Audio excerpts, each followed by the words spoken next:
Mis padres abandonaron a mi hermano, autista en la escuela y todo. Se volvió un infierno, el karma les cobró con intereses. Nunca pensé que mi vida cambiaría para siempre a la salida de la escuela de mi hermano. Era martes, las 4:35 de la tarde.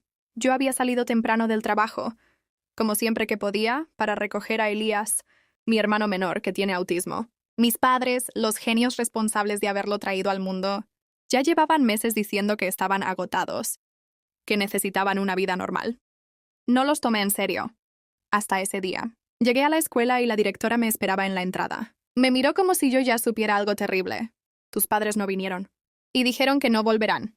Me entregó una mochila vieja, rota en la base, con un par de mudas de ropa y el cuaderno médico de Elías. Eso era todo. Ni una nota. Ni una llamada. Nada. Me quedé en silencio, con Elías abrazándome por la espalda, nervioso, moviendo los dedos como si tocara un piano invisible. Lo conocía tan bien que sabía que algo no estaba bien incluso antes de que dijeran una palabra. En cuanto llegamos a casa, marqué el número de mamá. Lo desvió. Luego llamé a papá. Me atendió y me dijo sin siquiera saludarme: «Ya eres adulta, ¿no? Hazte cargo. Nosotros ya hicimos bastante». Y colgó. 3 días después, los encontré en el centro comercial. Estaban en la cafetería riendo como si no hubieran abandonado a su propio hijo. Me acerqué, no para gritarles. Solo quería entender. Mamá me arrojó el bolso en la cara y papá se levantó a empujarme. Mala idea.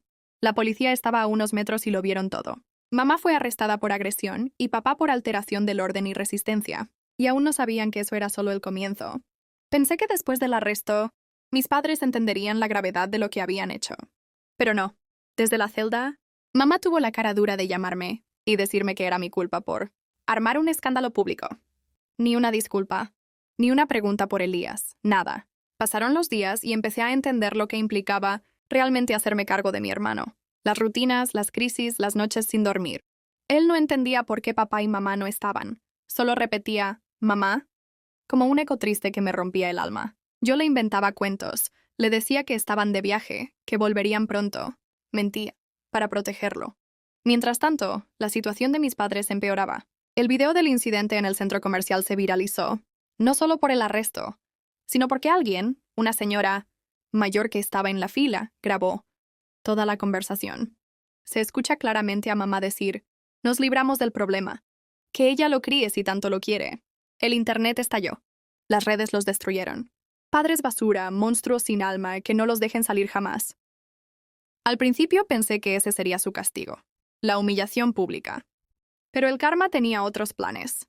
Resulta que, al abandonar legalmente a un menor con discapacidad, había consecuencias penales mucho más graves. Servicios sociales se presentó en casa. Me hicieron 1000 preguntas. Les conté todo. Les mostré los mensajes, las llamadas. Y entonces vino lo inesperado. El Estado me ofreció la custodia temporal de Elías. Y al mismo tiempo, presentó cargos oficiales contra mis padres por abandono y negligencia. Y apenas se estaba empezando a desenterrar la basura.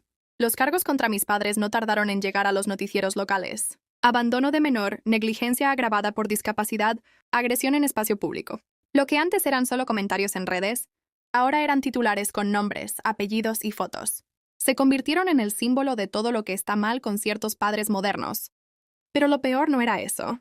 Era lo que salía a la luz mientras más se investigaba. Una excompañera de trabajo de mamá denunció que ella solía dejar a Elías encerrado en el auto durante turnos de hasta 6 horas. Un vecino dijo que escuchaba gritos constantes cuando mi hermano entraba en crisis. Y una exterapeuta confirmó que habían abandonado el tratamiento porque no veían avances. Todo eso formó parte del expediente que creció como una bola de nieve. Mis padres, que al principio esperaban salir con una multa y algo de libertad condicional, comenzaron a enfrentarse a algo mucho más serio: prisión. Y mientras ellos se hundían, yo me transformaba.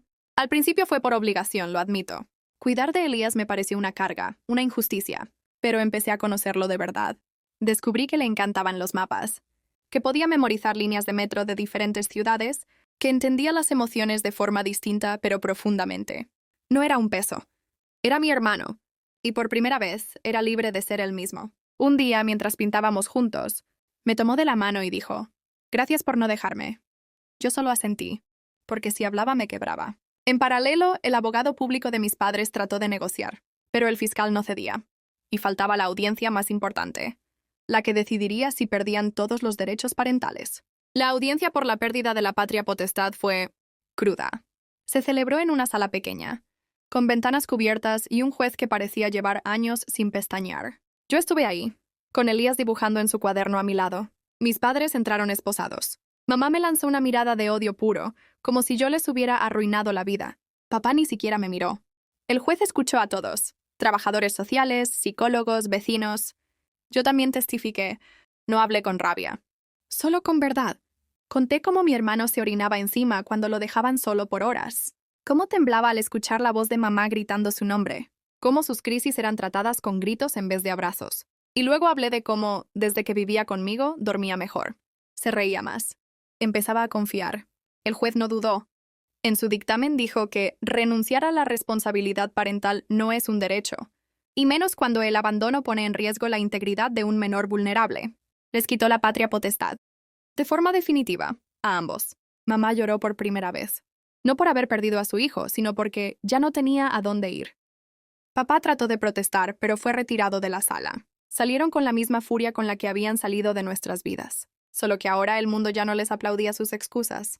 Yo volví a casa con Elías. Esa noche me abrazó antes de dormir, algo que nunca había hecho. Solo murmuró, ahora sí estamos bien, ¿verdad? Y sí, estábamos bien. Pero la historia aún no terminaba, porque el karma a veces no se conforma con justicia. Quiere redención.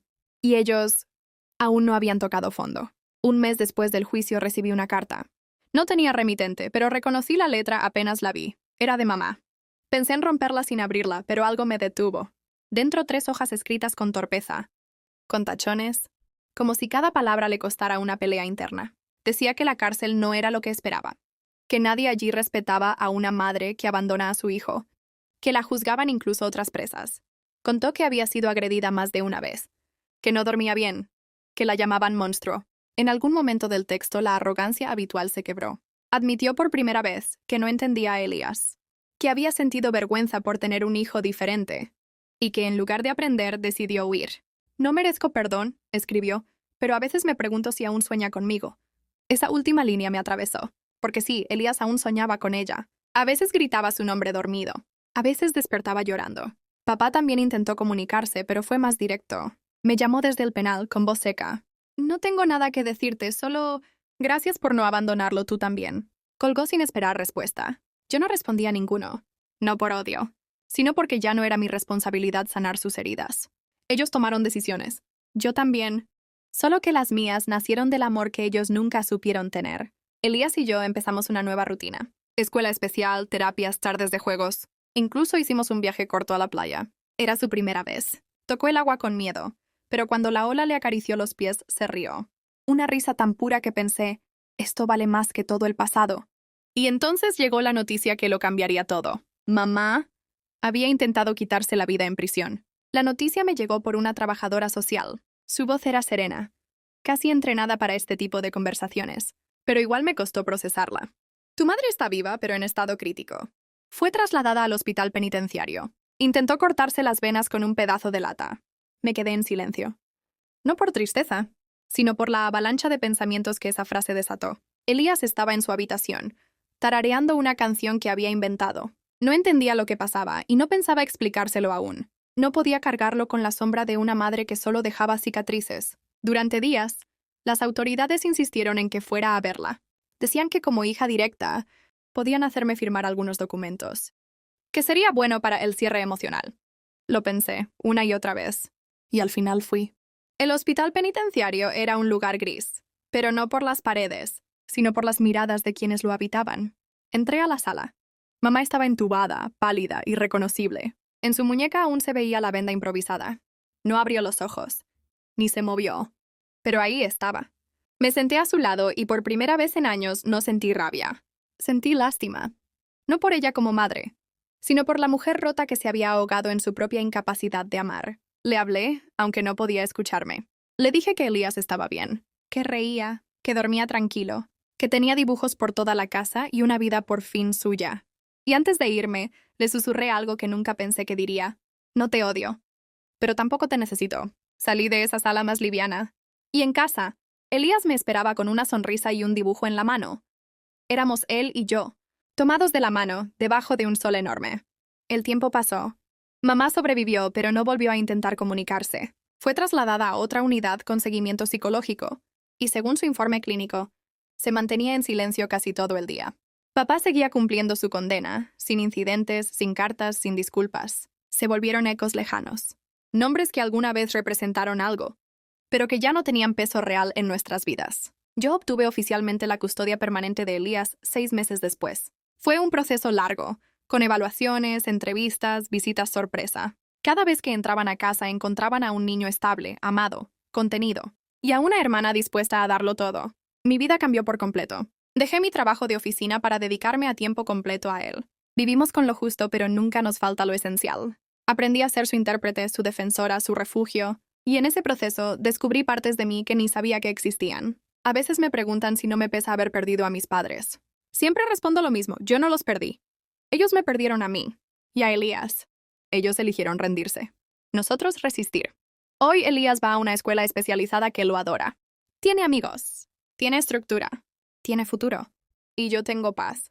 No una paz perfecta, sino una construida con esfuerzo, lágrimas y pequeñas victorias. Hace poco encontré una foto antigua donde estábamos los 4. Me la trajo en silencio y me preguntó, ¿estos eran nuestros papás? Yo respiré hondo y le dije la verdad. Sí, pero ahora somos solo tú y yo. Y estamos bien así. Él sonrió. Dobló la foto y la guardó en su cajita de tesoros, donde pone lo que quiere olvidar. Pero no del todo. Porque el pasado duele, pero no nos define. Lo que importa es lo que decidimos hacer después. Y nosotros elegimos sanar. Si esta historia te tocó el corazón o te hizo reflexionar, no olvides dejar tu like y compartirla con alguien que necesite escucharla. Y si quieres seguir descubriendo más historias impactantes como esta, suscríbete a Vox Online y activa la campanita para no perderte nada. Nos vemos en el próximo video.